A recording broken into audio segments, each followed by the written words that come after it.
नमस्कार विद्यार्थी मित्रांनो, स्वागत आहे तुमचं PM एक्झाम स्टडी या आपल्या यूट्यूब चॅनलवरती। आज आपण पाहणार आहोत TET 2026 साठी मराठी व्याकरण यांची प्रश्नोत्तरे आणि त्यांचं डिटेल एक्सप्लेनेशन। चला तर मग व्हिडिओला सुरुवात करूया। प्रश्न पहिला आहे, मराठी वर्णमालेत सध्या एकूण किती स्वरांचा समावेश आहे? उत्तर आहे ऑप्शन नंबर बी 14। याचं स्पष्टीकरण पाहूया आपण।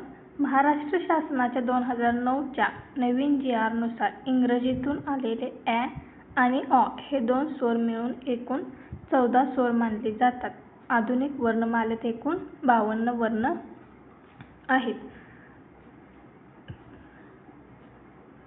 सूर्यास्त या शब्दाचा योग्य संधी विग्रह कोणता? याचं उत्तर आहे ऑप्शन ए सूर्य अधिक अस्त। याचं स्पष्टीकरण पाहूया आपण। हा स्वर संधीचा प्रकार आहे। अ अधिक अ बरोबर आ असा बदल होऊन सूर्यास्त हा शब्द तयार होतो। संधीचे मुख्य 3 प्रकार आहेत, स्वर संधी, व्यंजन संधी आणि विसर्ग संधी।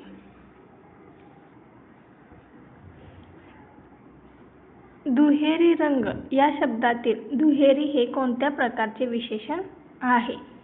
याचं उत्तर आहे ऑप्शन सी आवृत्तीवाचक विशेषण। याचं स्पष्टीकरण बघा। संख्येची किती वेळा आवृत्ती झाली हे दर्शवणाऱ्या विशेषणाला आवृत्तीवाचक संख्या विशेषण म्हणतात। उदाहरणार्थ दुहेरी, दुप्पट, दसपट। गणनावाचक मध्ये 1, 2 असे अंक येतात आणि दुहेरी वाचक मध्ये संख्येची किती वेळा आवृत्ती झाली आहे हे दर्शवतात। पुढचा प्रश्न पाहूया आपण। ज्या प्रयोगात कर्त्याला कोणताही प्रत्यय नसतो आणि क्रियापद कर्त्यानुसार बदलते तो कोणता प्रयोग असतो? याचं उत्तर आहे बघा ऑप्शन नंबर सी कर्तरी प्रयोग। कर्तरी प्रयोगाचे प्रमुख लक्षण म्हणजे कर्ता नेहमी प्रथम विभक्तीत असतो म्हणजे त्याला प्रत्यय नसतो, आणि कर्मणी प्रयोगात कर्माला प्रत्यय नसतो आणि भावे प्रयोगात दोघांनाही प्रत्यय असतो। प्रतिदिन हा शब्द कोणत्या समासाचे उदाहरण आहे?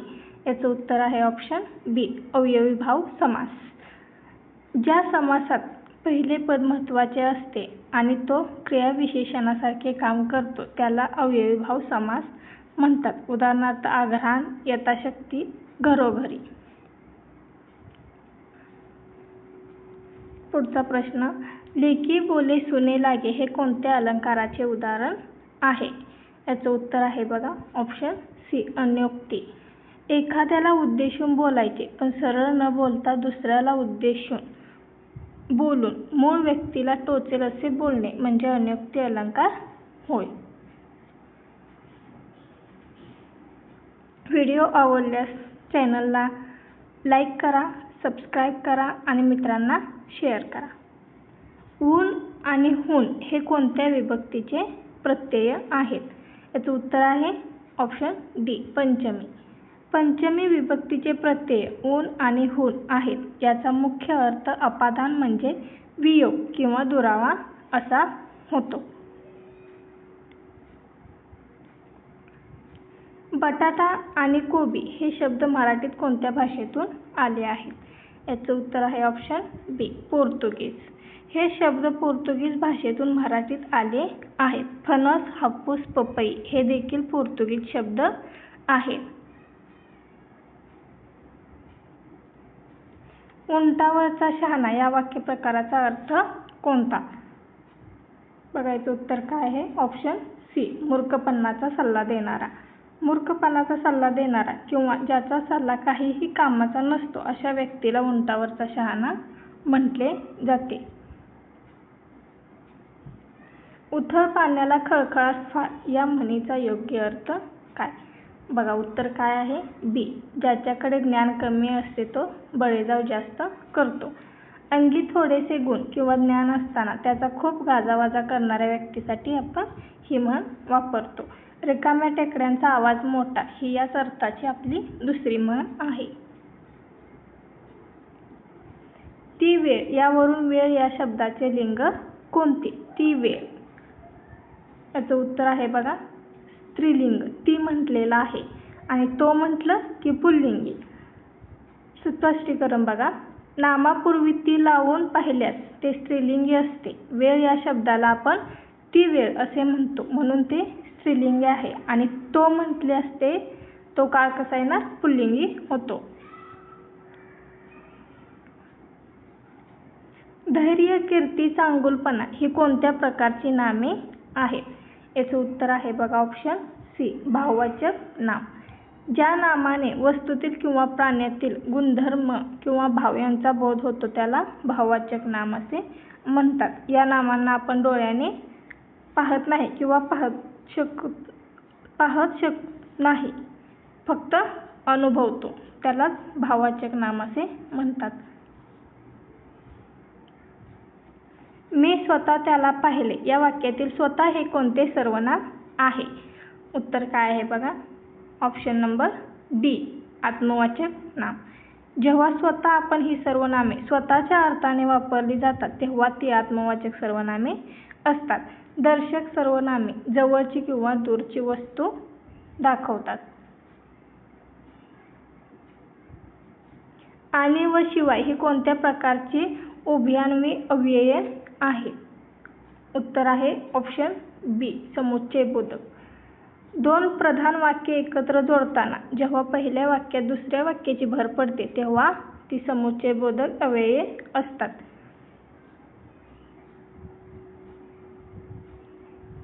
एखाद्या व्यक्तीच्या तोंडचे शब्द जसेच्या तसे लिहिताना कोणत्या विरामचिन्हाचा वापर केला जातो? काय विचारलेलं आहे? कोणत्या विरामचिन्हाचा वापर केला जातो? याचं उत्तर आहे ऑप्शन बी दुहेरी अवतरण चिन्ह. बोलणाऱ्याच्या तोंडचे वाक्य देताना नेहमी दुहेरी अवतरण चिन्ह वापरले जाते आणि एखाद्या शब्दावर जर जोर द्यायचा असल्यास एकेरी अवतरण चिन्ह वापरतात. ती दररोज शाळेत जात असे या वाक्याचा काळ ओळखा. बघायचं उत्तर काय आहे? सी ऑप्शन सी रीती भूतकाळ. भूतकाळात एखादी क्रिया सतत घडण्याची रीत किंवा सवय असेल तर त्याला काय म्हणतात? रीती भूतकाळ असे म्हणतात. जे चकाकते ते सोने नसते हे कोणत्या प्रकारचे वाक्य आहे? याचं उत्तर आहे ऑप्शन सी मिश्र वाक्य.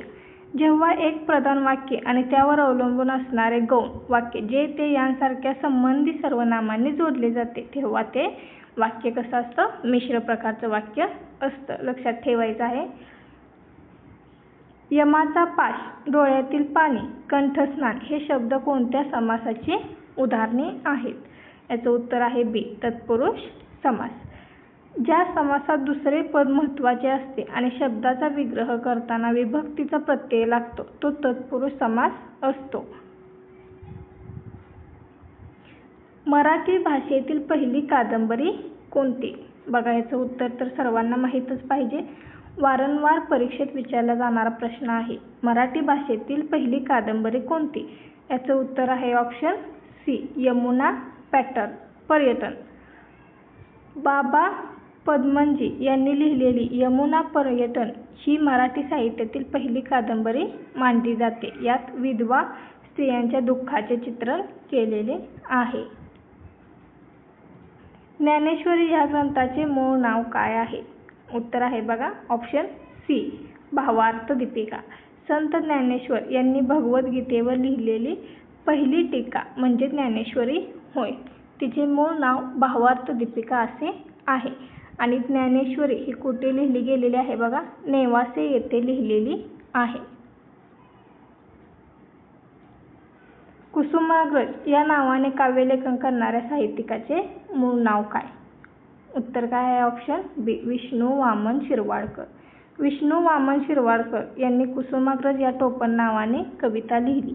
त्यांच्या जन्मदिन म्हणजे 27 फेब्रुवारीला मराठी भाषा गौरव दिन साजरा केला जातो. मराठीतील पहिला ज्ञानपीठ पुरस्कार कोणत्या साहित्यिकाला मिळाला? याचं उत्तर आहे ऑप्शन ए वि. स. खांडेकर. वि. स. खांडेकर यांना त्यांच्या ययाती या कादंबरीसाठी 1974 मध्ये मराठीतला पहिला ज्ञानपीठ पुरस्कार मिळालेला आहे. अजून आपल्यातील मराठी 4 लेखकांना हा पुरस्कार देऊन गौरव करण्यात आलेले आहे. प्रसिद्ध मृत्युंजय कादंबरीचे लेखक कोण आहेत? उत्तर आहे ऑप्शन सी, शिवाजी सावंत. शिवाजी सावंत यांनी कर्णाच्या जीवावर आधारित मृत्युंजय ही अजरामर कादंबरी लिहिली आणि त्यांना मृत्युंजयकार म्हणूनही ओळखले जाते. श्यामची आई या प्रसिद्ध पुस्तकाचे लेखक कोण आहेत? बघा, हा तर सगळ्यात सोपा प्रश्न आहे. सोपा आहे, पण हा परीक्षेत वारंवार विचारला गेलेला आहे. श्यामची आई या प्रसिद्ध पुस्तकाचे लेखक कोण आहेत? साने गुरुजी. Option A. पांडुरंग सदाशिव साने म्हणजे साने गुरुजी यांनी नाशिकच्या तुरुंगात असताना श्यामची आई हे पुस्तक लिहिलेलं आहे. यात आईच्या प्रेमाचे आणि संस्काराचे वर्णन दिलेलं आहे. फकीरा ही कादंबरी खालीलपैकी कोणी लिहिलेली आहे? याचं उत्तर आहे ऑप्शन ए, अण्णाभाऊ साठे. लोकशाहीर अण्णाभाऊ साठे यांनी फकीरा ही कादंबरी लिहिली. ही कादंबरी उपेक्षित आणि कष्टकरी समाजाचे वास्तव मांडते. गीत रामायण कोणी लिहिले? याचं उत्तर आहे ब, ग. दि. माडगूळकर. ग. दि. माडगूळकर यांनी गीत रामायण लिहिले आणि सुधीर फडके यांनी त्याला संगीत देऊन गायले. माडगूळकरांना आधुनिक वाल्मिकी म्हटले जाते.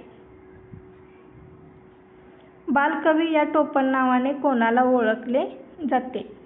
उत्तर आहे ए, त्र्यंबक बापूजी ठोंबरे. त्र्यंबक बापूजी ठोंबरे हे निसर्ग कवी होते आणि त्यांना बालकवी म्हणून ओळखले जाते आणि त्यांची श्रावण मास ही कविता खूप प्रसिद्ध आहे. आधुनिक मराठी कवितेचे जनक कोणाला म्हटले जाते? ऑप्शन क्रमांक सी, केशवसूत. कृष्णाजी केशव दामले म्हणजेच केशवसूत यांना आधुनिक मराठी कवितेचे जनक म्हटले जाते. त्यांनी कवितेतील जुन्या परंपरा मोडून नवीन विषय हाताळले. विशाखा हा काव्यसंग्रह कोणाचा आहे? Option C, Kusumagraj. कुसुमाग्रज यांचा विशाखा हा अत्यंत गाजलेला काव्यसंग्रह आहे. बटाट्याची चाळ हे प्रसिद्ध विनोदी पुस्तक कोणी लिहिले? ऑप्शन बी, पु. ल. देशपांडे. पुरुषोत्तम लक्ष्मण देशपांडे म्हणजेच पु. ल. देशपांडे यांनी बटाट्याची चाळ हे पुस्तक लिहिले. मराठी भाषेतील पहिली कवयित्री कोण मानली जाते? त्याचं उत्तर आहे ऑप्शन बी, महदंबा. महानुभव पंथातील महदंबा यांनी मराठीतील पहिली स्त्री कवयित्री मानले जाते. त्यांनी ढोळे रचले. श्रीमान योगी या छत्रपती शिवाजी महाराजांच्या जीवनावरील कादंबरीचे लेखक कोण? Option A, Ranjit Desai. रणजित देसाई यांनी श्रीमान योगी ही कादंबरी लिहिलेली आहे.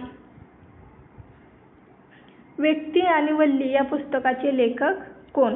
ऑप्शन ए, पु. ल. देशपांडे. पु. ल. देशपांडे यांना या पुस्तकासाठी साहित्य अकादमीचा पुरस्कार मिळाला होता. नटसम्राट या प्रसिद्ध नाटकाचे नाटककार कोण आहेत? ऑप्शन बी, वि. वा. शिरवाडकर. विष्णू वामन शिरवाडकर यांनी नटसम्राट हे नाटक लिहिले आणि आप्पासाहेब बेलवकर हे यातील प्रमुख मुख्य पात्र आहे.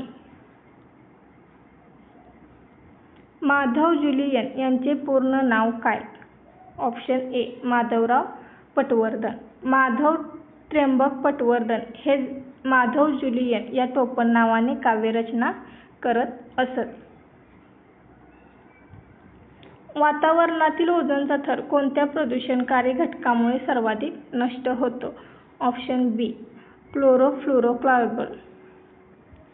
क्लोरोफ्लोरोकार्बन हा वायू ओझोन थराला छिद्र पाडण्यासाठी मुख्यत्वे जबाबदार आहे. हा वायू प्रामुख्याने वातानुकूलन यंत्रे आणि फ्रीजमध्ये वापरला जातो.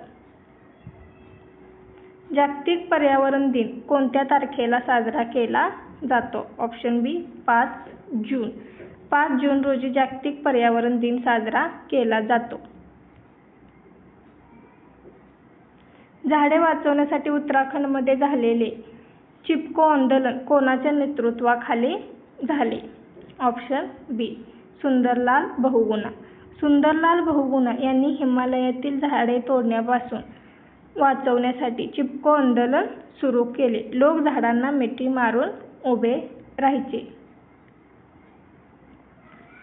खालीलपैकी कोणता वायू हरितगृह वायू नाही? Option D oxygen. ऑक्सिजन हा हरितगृह वायू नाही.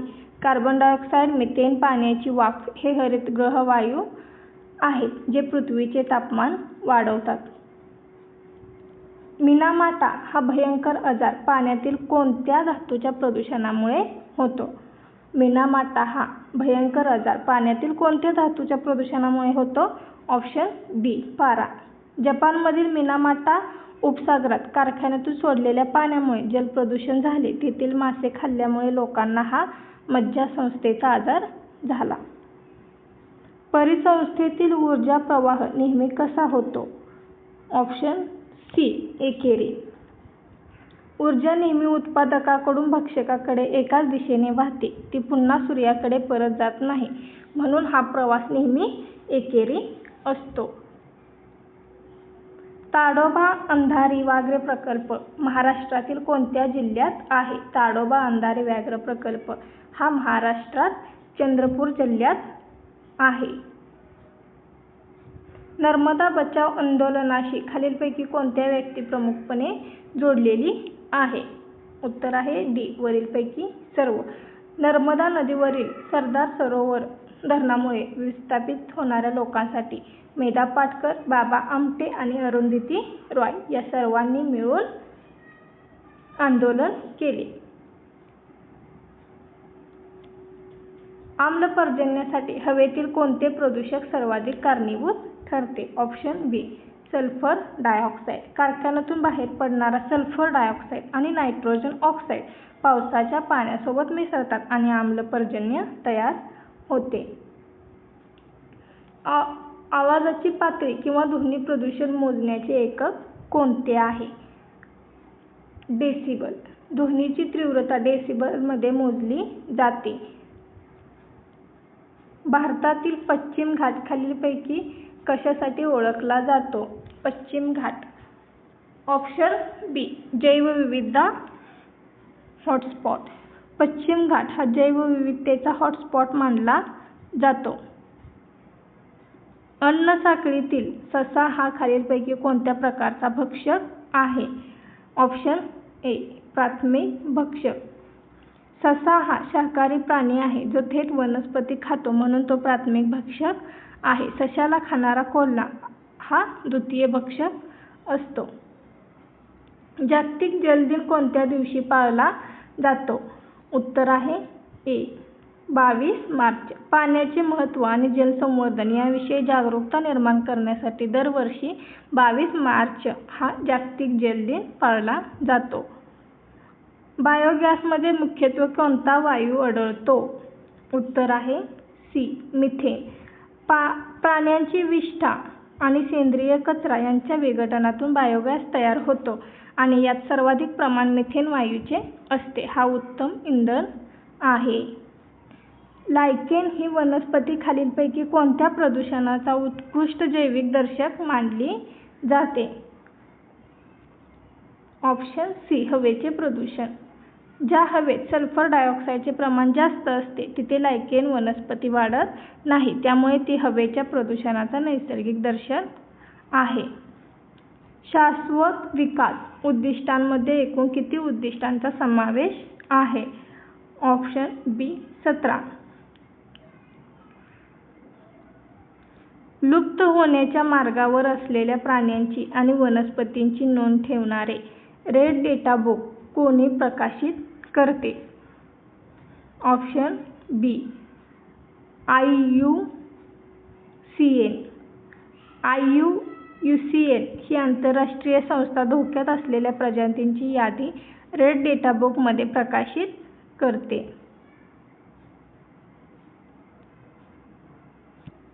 व्हिडिओ आवडल्यास नक्की लाईक करा, शेअर करा आणि सबस्क्राईब करा. धन्यवाद.